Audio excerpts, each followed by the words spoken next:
Melrose, and welcome to a special edition of the Melrose Minute. I'm Mayor Jen Grigoraitis, and joining me today is Interim School Superintendent John Massero. Welcome, John. Good to be here. We are here today to answer your questions about the operational override, which will be on the ballot on Tuesday, June 18th. So these are questions that have been provided by residents, and we wanted to be sure to bring you answers. So let's get started. Okay, so looks like the first question is, what is an operating override? Great question. So an override is the term that we use to refer to the city's ability through a popular vote to override the state limit on property taxes. So under state law, which is known as Proposition 2.5, we are capped at raising property taxes to 2.5% over the previous year's levy. So an override is when the municipality makes a request to voters to raise that levy beyond 2.5%. We are required by state law to indicate what that money will be used for, which has been listed on the city website. And then should the vote be in the affirmative, we would then have that new taxable income become a part of our tax base for the year. Right, and that's been in effect since 1981. 1981, yes. And So since 1981, Melrose has passed, I believe, 2 successful overrides, one in 1993 and one in 2019. So not something that we've taken advantage of since the passage in 1981. So I guess one of the next questions that have been brought to our attention is, what happens if Melrose doesn't pass the override? So can you talk about the city side, and then I can talk about the school side? Sounds good. So we are currently in the process, as are you, of setting the budget for next fiscal year. And in government, the fiscal year starts on July 1st. So we're literally weeks away from entering our new fiscal year. And so the budget that's currently being debated by the city council for the city side, which includes money for the schools, is a balanced budget. It relies only on known recurring revenue that the city had. So it's a budget that lives within our means. And it is a budget that comes with some reductions. So on the city side, without an override passage, we will be looking at a 5% reduction to overtime for police, fire, and DPW. And oftentimes how that will get played out across the community is we'll have fewer capacity to support a lot of community events that require support from those departments.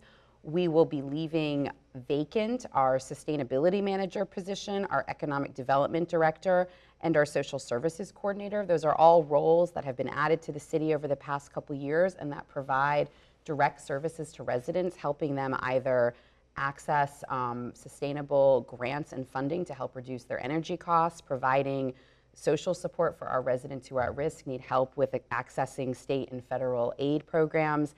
And our economic development director was our primary linkage to our business and arts and culture community to provide them with support and resources. So those things would be going away.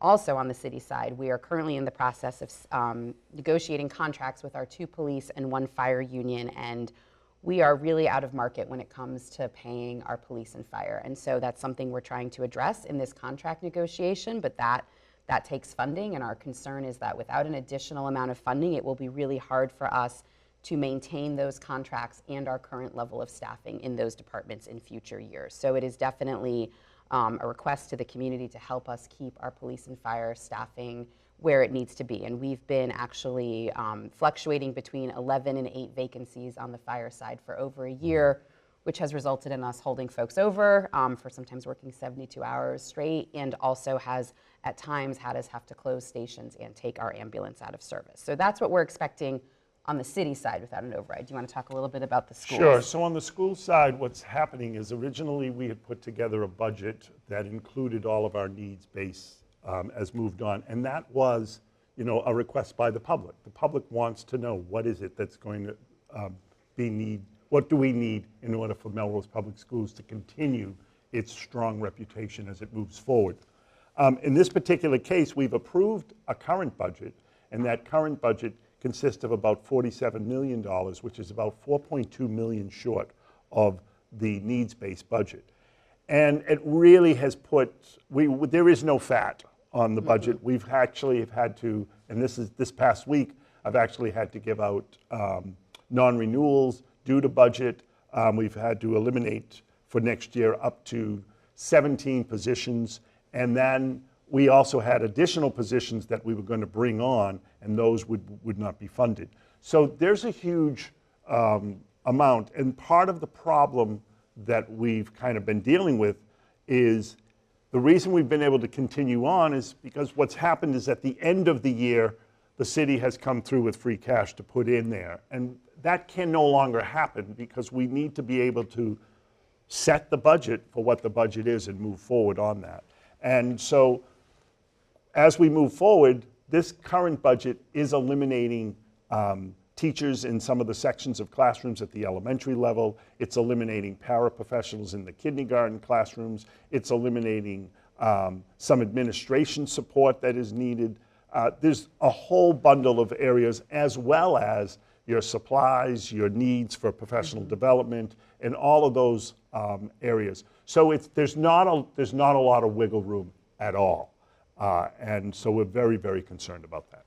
Yeah, and just to be clear, because non-renewal is kind of a fancy and kind word for there's a certain number of teachers we have already told without an override they will not be coming back to the Melrose Public Schools. That is correct, and that is mostly because of the budget. So fewer boots on the ground next year is one of the impacts. Much fewer. Okay, great. So we had a question from Irene asking, how much will my property taxes increase? Which is obviously a very important question. So if the override passes, the additional property tax cost for homeowners would be $1 per $1,000 of your assessed value of your property. And I want to clarify that assessed value is different than fair market value. So I know we often talk about and see articles in the paper about what houses are selling for in Melrose, which is a lot, but that is different than your assessed value. That is the value at which your property has been assessed, and that's what we do to determine your taxes. So if your house is assessed at $750,000 a year, this override would be an additional $750 over the course of a year, which works out to about a little over $60 a month.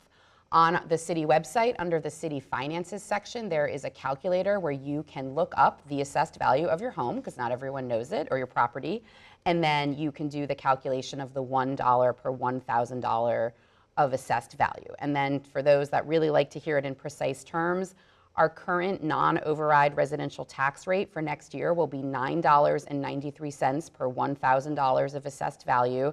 And should the override pass, that will increase to $10.93 per $1,000 of assessed value. Okay, so we have another question in here from Chris and Kate. And the question is, why does the override include funding for city departments and school department? What if I only want one or the other? It's a good question. So I think something that I think you and I have talked a lot about since we've both been leading this community is that the city and the schools are really one entity. I mean, they certainly have separate and distinct roles, but ultimately the funding is really symbiotic. And what has been happening for the past several years is that we have basically been robbing Peter to pay Paul. You mentioned free cash, where we're taking money and using it to fill this year's existing budget so that you are not in a shortfall in the current year. And this year that was to the tune of $2.35 million. Correct, which helped our middle school get to right size where we needed it. However, it's taking money away from the city department. City services, right. So we are really just acknowledging that the pot of money is not big enough to actually fund the things that we need to fund, especially as we look at the costs that are arising across the board, which has impacted city services and school services. Right, and you know, and it's important to understand that the city includes all of those services, including the school. The school, yes, the school is a large portion of the budget, but it's part of the city. Right. And I think we've worked really hard to make sure that the schools and city are working together as we move forward. So. And I think there's a lot of shared, as you mentioned, shared services, and so some of what the override will fund will directly benefit the schools. For example, bringing back our IT capital budget, which in the current proposed budget for next year is zero. That is money that we use to replace all of the Chromebooks that our students use, to buy software, to provide IT support, and then also our DPW budget. Right now we have $120,000 budgeted per year to meet capital needs in all 17 of our municipal buildings, which includes all of our school buildings. And so as we continue to try to address aging infrastructure, leaking roofs, HVAC systems that need to be upgraded, that's really challenging to do in our current budget. So it's not, we definitely are a team working together, and so there's funding needed for both sides. Okay. So Robert asked, will the override raise property taxes permanently, or will taxes return to previous levels in the future? So again, under state law in Massachusetts, property taxes always increase by 2.5% each year. This is when the city council annually sets the levy limit, which occurs in the fall. The override would allow the city to permanently exceed that limit. So taxes would be permanently raised by this amount of money. It would allow us to increase our levy limit. So I'm hoping that answers that question. What about apartment buildings? Great question. So every property in the city of Melrose pays property taxes. So that would include large-scale developments, multi-unit buildings, single-family homes, and commercial properties. So those taxes are paid by the owners of those buildings. So while, renters do not directly receive a property tax bill from the city, the owners of those buildings do pay property taxes. Okay. So the next question here is what makes this different from the ballot question to fund the public safety building last year? And why not postpone the public safety building project? Great question. So last year, voters voted on what's called a debt exclusion, which is a different state law that allows a municipality to ask voters to temporarily raise taxes to pay for a specific capital project. So it can only be used for a specific project, and it's time limited. So what was approved by voters is we are taking out a 30-year loan or bond to redo all 4 of our public safety buildings. And once the city has paid off the bond and the interest on that bond, that will come off people's property tax bills. So I completely understand the question about postponing the project. We really can't do that because it is a fixed cost. Voters approved a project for $130 million, and that is the amount of money we have to work with. Any attempt to increase that project would require another popular vote. So as we know, everything gets more expensive every year, so we want to make sure that we're moving ahead with that project so that we can continue to stay on time and on budget. Right, and that money can only be used for that project. Exactly. I think that's important. And the middle school is currently at it was built in 2006, so that may be one of those projects that was put in as a debt exclusion that eventually will come off of the Correct. That was a debt exclusion, and folks will see that, which is, I think, currently about $200 a year for the average tax bill, will be coming off people's property bills in the next couple years. And we anticipate that the first payment of the debt exclusion for public safety will hit property tax bills between 2027 and 2029. So there's still some time for people to prepare for that increase. So Bobby asks, instead of an operating override, couldn't we borrow the money or add the money we need to the debt exclusion? So yes, if we were allowed to do that. So cities cannot borrow money to apply to operating costs. So that's considered our regular budget for us to pay for recurring things, which is largely personnel, to pay people's salaries, because we want to pay that every year. So we are only able to use the known revenue that we have coming into the city. And if we were to attempt to borrow money to use for recurring costs, that would really negatively impact our bond rating, which in turn determines the rate at which we pay back things like the debt exclusion. So that would really have a negative impact on voters financially, because we would be paying even more money because we would be seen as having made a bad financial decision. Right, and this is to protect the voters. It's to protect the citizens. That's why the whole 2.5 came in place in 1981, was so that in order for it to be raised, the citizens of that community had to make that decision. Absolutely. So I think there's another question in here. It says, is there tax relief available for residents on fixed incomes or others who can't afford to pay the higher taxes? Great question, and yes, there is. So the City Council recently approved my request to expand our senior property tax work-off program. So starting in January, any resident age 60 or over, regardless of income or assets, can get a $2,000 per year reduction on their property taxes.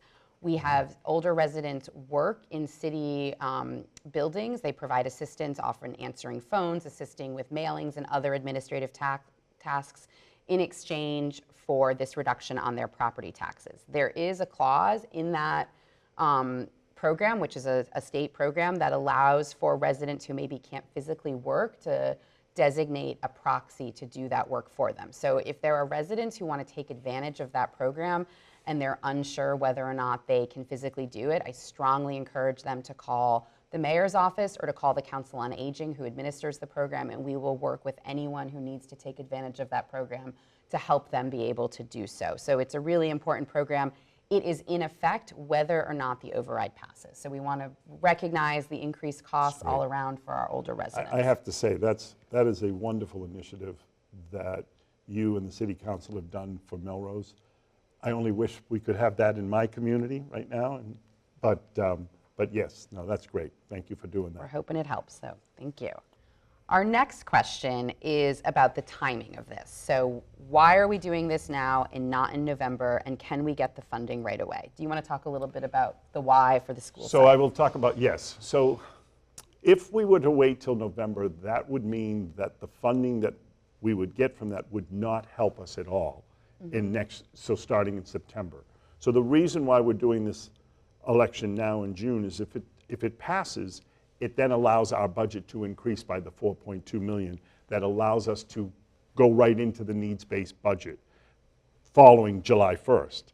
If we did not do that and we waited until next fall, that would then allow it, we wouldn't be able to utilize that money until July of 25.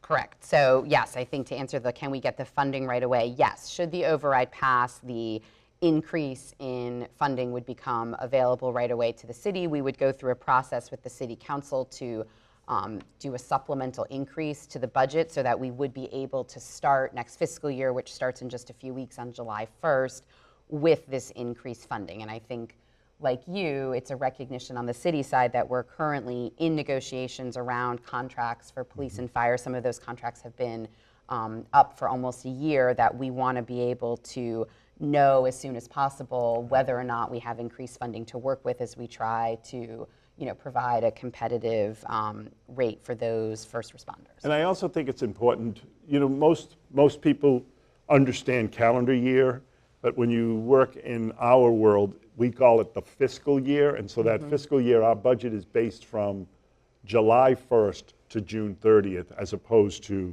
January 1st to December 31st. So that's why we're in the situation we are in, to be able to say, could we do this now versus November? Yeah, I think it's giving residents a choice about what they want to see for next fiscal year versus asking them after we've already made decisions and implemented reductions. That was important to me. So that's the why now. So the next question is, how do you decide which cuts to make if the budget comes up short? Do you want to talk about this? So I will talk about that. We have made those decisions because we had contractual obligations that we had to inform people if their positions were going to be reduced or cut or refined. And so it's a very difficult decisions that we face. So in the school's perspective, what we did is I met with all the principals, I met with our district-wide administrators, and we looked at the budget on a whole and said, where can we reduce? And so they made their 5% to 10% recommendations, depending upon what the final number was going to be. So in this case, that's how we decided. In some elementary schools, we saw that, well, you know what, we're going to have to raise class sizes because it's going to be about 2 or 3 per class, so we're going to go from about 24 to 28. But we could do that. It's not a great choice, but we would do that. And then in other areas, what we decided to do in this particular case was we had to make the decisions of, we really need those boots on the ground, but Melrose was also put in another peculiar situation, which was the middle school did not have enough personnel. And we cannot turn around and keep the middle school as is, because we have much larger enrollments that are coming up there. Our grade 6 currently was over 330 students, and our grade 7 is about 305 students. So when you take that and you move towards next year, and if we were already 14 to 20 positions short, and so this year in the budget, we put 14 of those positions back into the middle school because we needed that to happen. But those positions now had to be cut from district-wide, whether it was high school or elementary.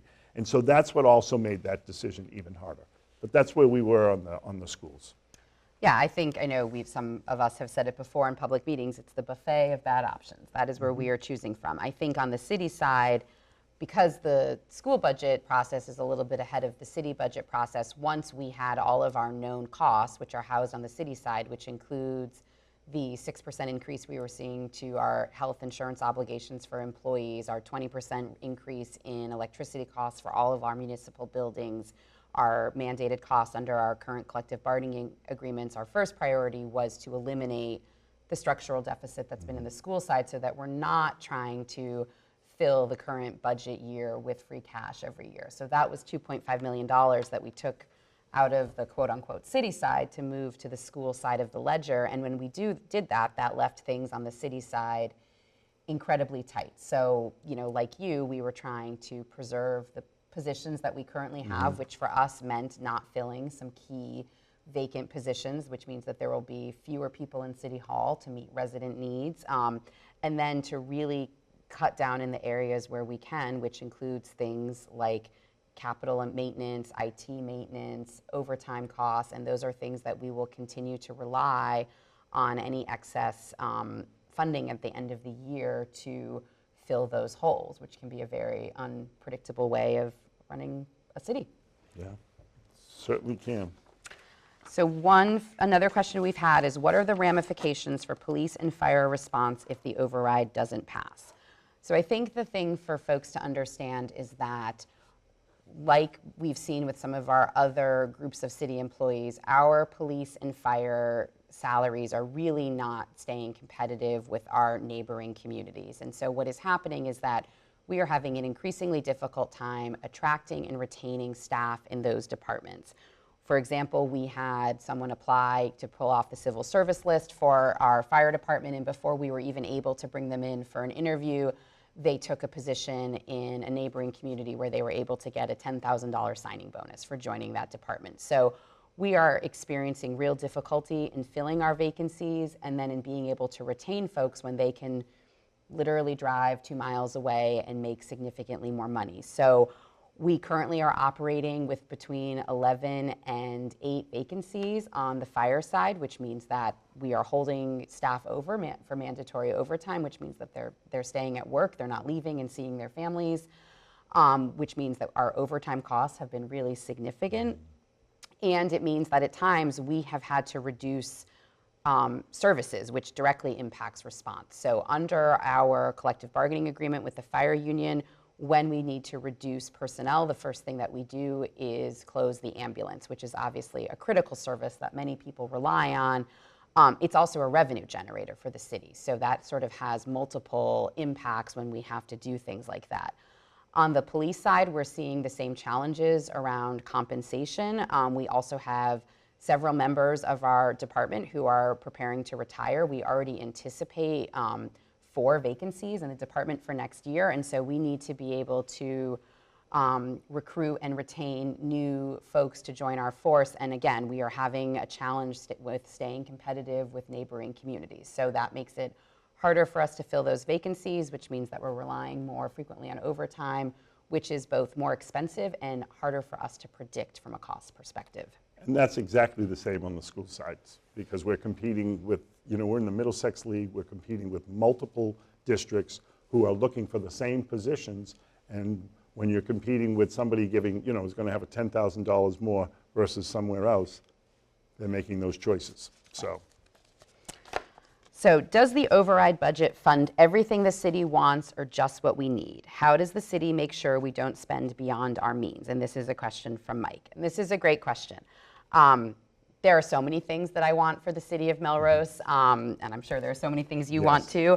And I think it's a recognition that we certainly cannot meet every want, but we would like to meet every need, and obviously do that in a way that is respectful of our residents and our taxpayers. So this is really a budget that I see that is clearly laying out what it is Melrose needs to continue to maintain the same level of services for our residents. Every year, our costs continue to go up. They continue to go up far in excess of the 2.5% increase that we have, and it is becoming more and more challenging for us to kind of maintain level services at that funding level. We have a lot of levers in control to make sure we're not spending beyond our means. I think the first is the budget that's before the council right now is a budget that lives within our means. It is not relying on any additional funding sources. It is not anticipating free cash to close budget gaps. So that is what the budget that's before the council now is, what it looks like to live within our means. And by law, we have to have a balanced budget. We have to deliver it on June 30th. So I think there are a lot of levers in place to make sure that we are staying within our means, but we really do have a math problem about not being able to deliver what we think we should be delivering and what residents expect us to deliver on our current amount of funding.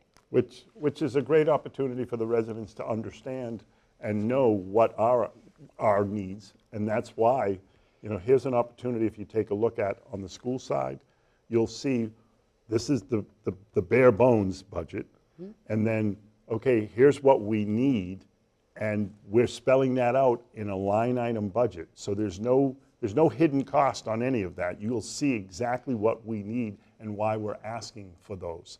And if those don't happen and we have the bare minimum budget, that's fine. But the problem is it's going to become more and more difficult as the years come down, because the 2.5 is not competing with all of the inflation that is happening with these budgets on all of the other costs that are going on. So that's why, we're certainly not here asking for wants. We're asking for what the needs are. Yes.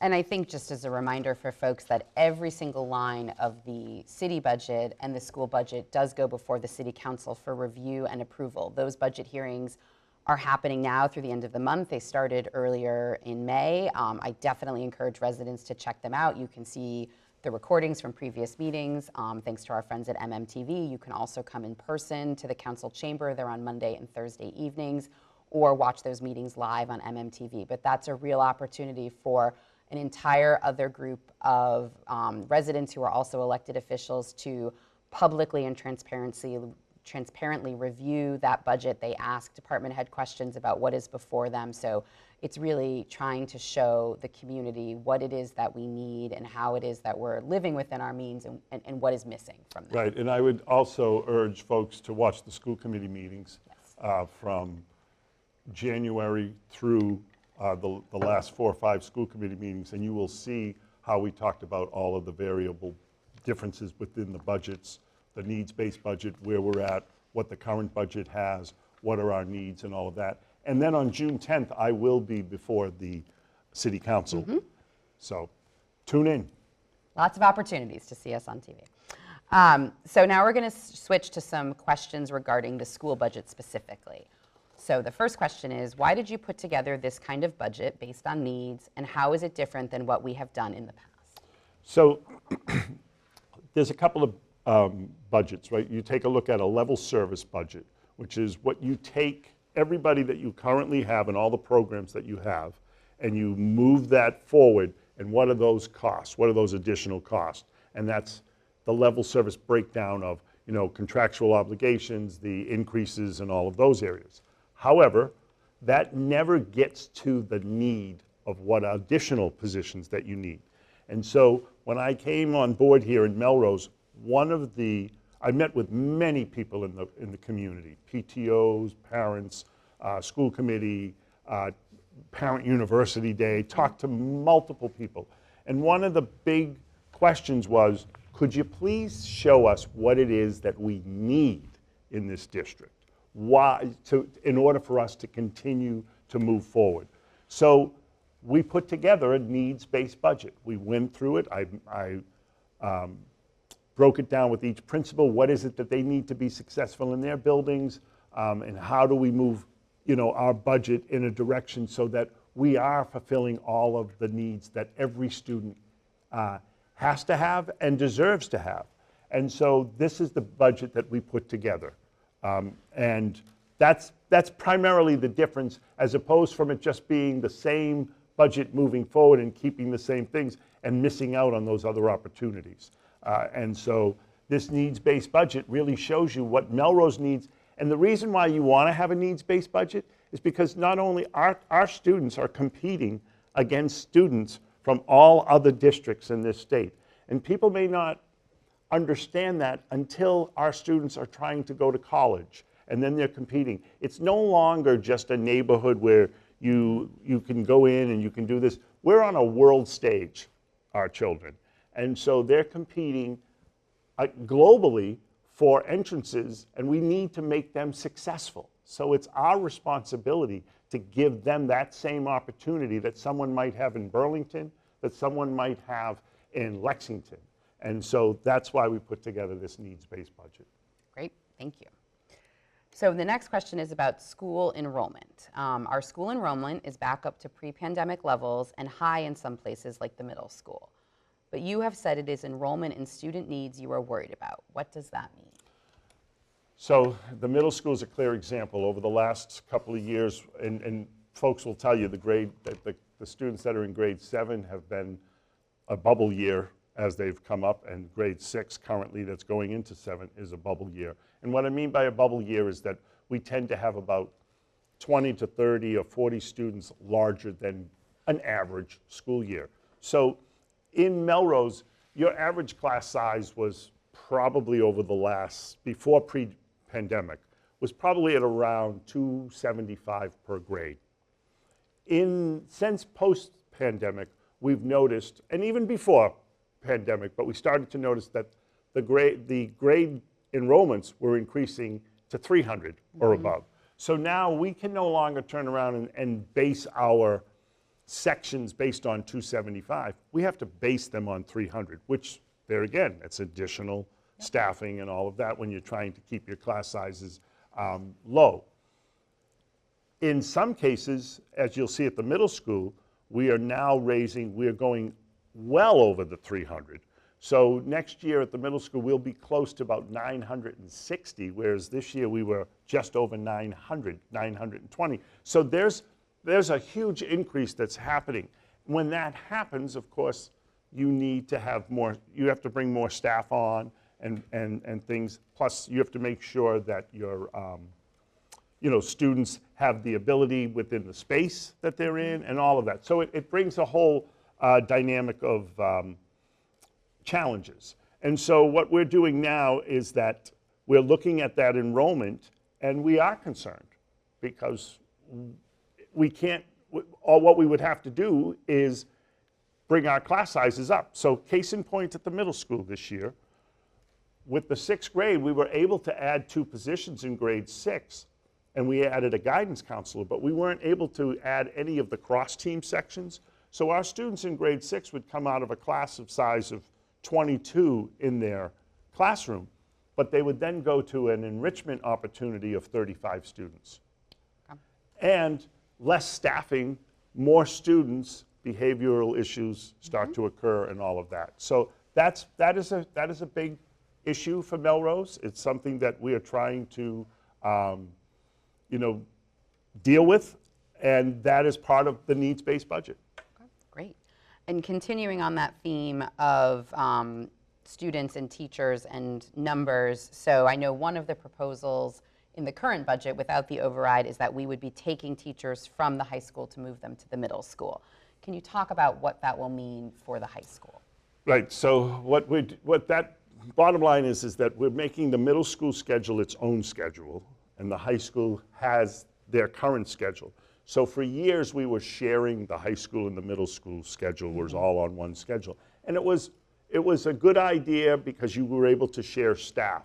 The issue, though, that was occurring is that the high school was being able to be successful at what it was doing, but the middle school student needs are much different. And so what we've looked at is now we have created that middle school schedule to include what happens in a middle school environment. So for example, at a high school schedule, they'll have 7 classes, but one day one of those classes drops off. At the middle school level, that would no longer happen. So, because it's hard for a 6th grader to not have English every day. Whereas in the high school, it's okay to not have English every day because they're going to make up for it in other areas, and they're older. So that was one of the reasons why we needed to change those schedules, because we wanted to make sure that our students are getting the support, because if you take a look at our data, you would see that the middle school is not as strong as the high school, but they're not at that level if they're not getting the support that they need on a daily, repetition. Now, with that, though, means that you have to have building-based staff. You can't, if you're not going to share schedules, you need to make sure that everybody in the middle school is working for the middle school and everybody's at the high school. So yes, currently we've had to take some people from the high school to go to the middle school, especially in our world language department and in other areas, because that's an area that we really need to focus on. And so we're hopeful with the override that we would be able to put those other positions back at the high school. So the high school will be without some staff next year? Correct. Okay. Correct. And the impacts Yes. of that would be? So that'll raise your class sizes up, especially in the English world, and some of those sections. In the history world, we were trying to add more in the math. So those are the areas of concern there, and in the world language. Okay, so world language, math, history, and English. In English, yes. Pretty much all the subjects. Yes. Yeah. Okay. Yeah. What happens if we have bigger class sizes at elementary schools? Well, it becomes, now you're dealing with one person versus, say, 28. It's a lot of students. Mm-hmm. And, we're in a world today where it's a lot more personalized learning. And I'm very happy about that and glad about that, because I learn differently than you learn. Mm-hmm. But years ago, we were all told how to learn, and we've learned that that's not the way to do it, because I visualize things differently. I may be a better visual learner where you may be a better audible learner. And so as a teacher, you have to differentiate that instruction. And believe it or not, they do differentiate that instruction for all of our kids at school, and they work very hard to make sure that this child is getting what they need versus what this child needs are. And if you don't, as you pile those class sizes to get higher, that just makes it more and more difficult. And now, we're in jeopardy of losing some of that personalized learning. And then let's talk a little bit about special education costs. This is something that is a hot topic within Melrose, also I know across the Commonwealth. So is the increase in special education costs something new, or is it just that costs are getting higher? No, the costs are getting higher. So in the special education cost, what happens in regards to what we would say out-of-district placement, the reason students are placed out of district is because we as the district can't service their particular needs. And that's because of a disability that they may have. And so therefore, we are responsible, though, for every child, and we must take care of those costs. So if they have to go to a different school, we have to cover the cost of the tuition as well as the transportation. Well, the cost, we may only be able to go 2.5% because of the laws by the city and towns on our, the tax levy. But the private schools do not. They can raise whatever they need to. And this past year, the state allowed schools to raise up to 14% increase. So if you, right off the bat, if you take that 14% increase and you know that we can only go up 2.5%, we're already 11.5% in the hole on that particular area. And so that was an issue, as well as transportation. Transportation has skyrocketed post-COVID. And understandable, I mean, we know that a lot of these areas have done that, whether it's transportation, tuitions, and all of the costs, supplies, and everything that we've seen come in. But those are added expenses to us, and we have to cover those expenses. Those that we're required to cover those are what we call fixed costs. We do know that we do get reimbursed over a certain amount of money. So by the state, it's called a circuit breaker, and I know I always compare it to snow and ice. You know how you in the city, you'll budget a certain amount of money for snow and ice, and depending on how the wet winter was, you might be better off, or you might have to pull more. In your case, might be free cash, right? Mm-hmm. Well, the same thing happens in our world in circuit breaker. We may spend quite a bit of money over a certain amount because students are out of district in areas, and then we'll get reimbursed. The difference is the state will reimburse us the amount that we over a certain amount. However, they'll only reimburse us up to 75%.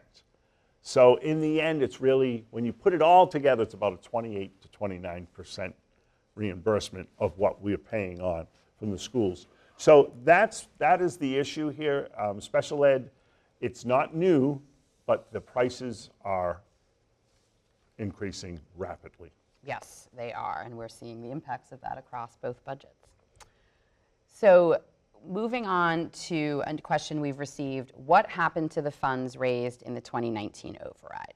So the short answer to that is that all of the recurring revenue that was raised through that override has gone into the school department's annual operating budget, with the exception of about $438,000 a year that goes to the city side to fund the benefits for the personnel that were paid for through the override. So all of that money has gone into the budget every year. That budget is approved by the school committee. It is reviewed by the state. The Department of Revenue, the Division of Local Services, oversees our budget.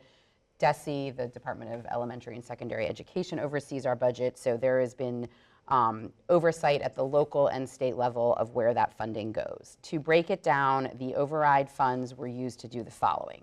$250,000 a year is used to replace annual revenue from the BB school rental that used to happen.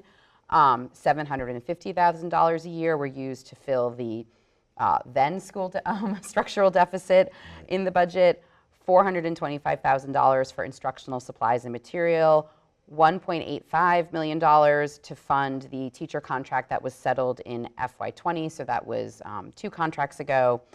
The $438,000 I mentioned for insurance and benefits for school employees, and then $1.4 million to fund an additional 28.5 staff that joined the Melrose Public Schools in FY20.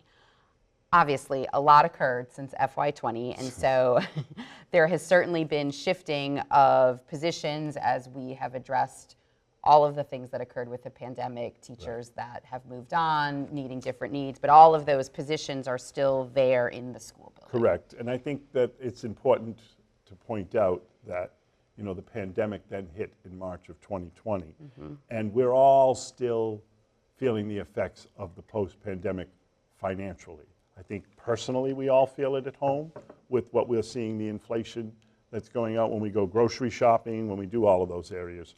But the schools especially, so there were a lot of rising costs that happened, and that wasn't able to keep up with what you brought in 2019. Right, exactly. And then related to that, we had a question about what happened to ARPA and ESSER funding. And so ARPA and ESSER are acronyms for 2 different types of federal funding that was provided to municipalities and school districts from the federal government during the COVID-19 pandemic. ESSER is specifically related to schools, and ARPA was for municipalities. So the Melrose Public Schools has completely expended its ESSER funding to provide, to provide support to the schools, and that was used to do things like pay increased transportation costs when we were required by the federal government to only put 50% of the normal amount of students that we had on a bus to maintain distancing, to provide additional staff coverage when we had staff who needed to be out for quarantine or illness. There was, huge cost impacts on continuing to run a district during a global pandemic, and the funding was used for that. And just so that everybody's aware too, the funding has stopped this year. So that's important as they would go into the next fiscal year. If you had any funding left, you had to have used it by September. Correct, it's all for everybody, every district. Exactly, and that's what you're seeing out there with a lot of districts as well, because that funding is gone. Correct, and on the city side with the ARPA funding, Melrose received about $8 million in ARPA funding. When I took office in January, we had about $300,000 of it that had yet to be expended. That remaining money, some of which is already gone to address certain infrastructure projects, has to be expended by December of 2026. So it is a relatively small amount of money that we have remaining that we are earmarking for specific projects, and it has to be what's called encumbered, meaning we have to identify what it's being used for by December of 2024. So that is also money that is running out across the city. So the items that were used to pay, that we paid for paid with those funds for, that sentence did not work, sorry, are now things that we either need to move back into the regular budget with our recurring revenue or we need to eliminate. Correct, correct. So here's a question from Katie. It says that Massachusetts recently adopted a millionaire's tax to increase funding for education and transportation. Why do we need to pay for this locally when the state has this money? So that is the fair share amendment that was voted on across statewide ballot. And yes, that money does go to the state and to the legislature to determine to allocate. And it is going to education and transportation costs as determined by the state legislature. I think a significant amount of it is going to the MBTA.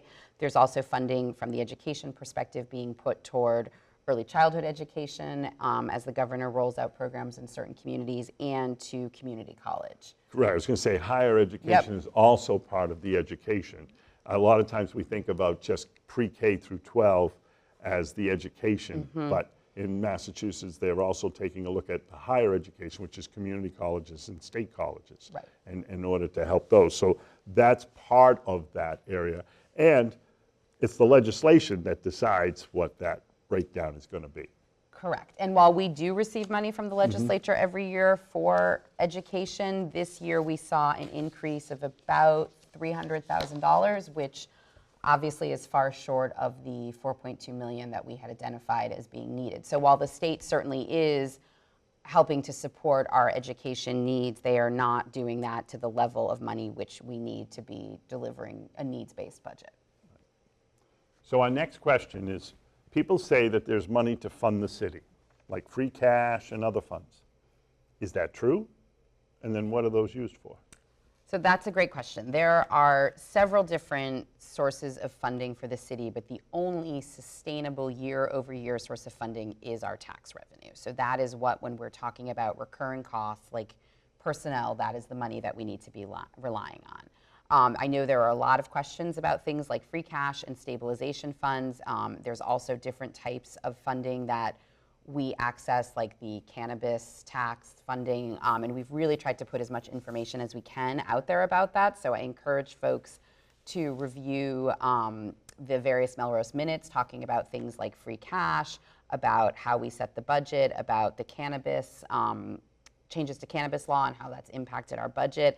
And then there's also information on the city website that is tracking how we spend that money. So this year for the city of Melrose, we had about $5 million in free cash, which is money that comes in that we hadn't budgeted for. So things like local receipts coming in a little bit higher, or maybe we have a development project that goes online and there's some significant amount of money from permits that get pulled. At this point in the fiscal year, we have requested that the City Council appropriate all but $8.21 of that $5 million. About half of it went to the schools, as you know, to close this year's existing budget gap, and then the remaining bulk went to capital projects that are needed to do, leaks in various buildings, and then funding some savings into what are stabilization accounts that we use to be prepared for specific unanticipated costs. So our stabilization accounts largely have specific statutory requirements. For example, we have a stabilization account that is specifically for being sure that we can meet our pension obligations. So that money can only be used to address pension obligations. We have a contractual obligations line that we use to address things like retro payments to unions when we finally settle a contract that's been out of date for some time. So it's money that the city puts away to be sure that we can meet some costs that are hard to budget for year over year.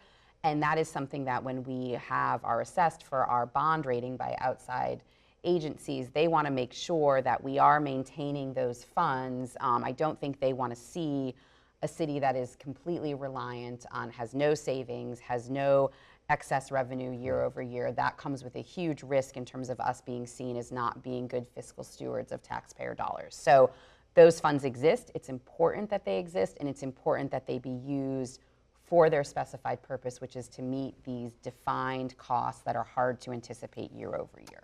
And it's important for the residents to have the budget that each department has that is going to fulfill them throughout the rest of the year. Absolutely. And not have the assumption that, okay, we're going to budget this amount of free cash for you to get through. Because if you don't have that, then you would have reductions mid-year or late in the year which would be a worst-case scenario. Absolutely, especially when we're talking about educators in front of students, and I don't think Correct. anyone, the city council, the school committee, you or me, wants to be making a decision mid-year about whether or not we're able to keep teachers That's right. on payroll. So completely agree with that. So the next question, where can residents review the independent audit results of the city and school department? So the audit results for both the city and the school department can be found on the city website, and then also the school department website. audits on the school website. And those matter because that is an outside agency that comes in every single year that uses the auditing principles that are uniformly applied across all of government to look at how we are managing our money and to make sure that we are doing it judiciously, legally, and with the least amount of risk to taxpayers and to the community. And so I think I know we're both incredibly proud of clean audit results for both the school and the city. And so those are independent documents that residents can review to see what an outside agency thought about how we're managing taxpayer dollars. I hope you check those out. They're a good read. Yep. And then how are property tax rates assessed? And why aren't residents taxed based on their income instead of their assets? So property tax assessments in Massachusetts are very heavily regulated at the state level. We are one of the most regulated states as it relates to property taxes. So our assessing department annually reviews assessments of property taxes, and that is the value of your house in compared to houses across the community in the Commonwealth. It's different than fair market value, which is when a realtor is determining what the value is of your house as compared to other houses that are for sale in your community. So typically assessed value is lower than your fair market value in particularly competitive real estate markets like the one that we live in.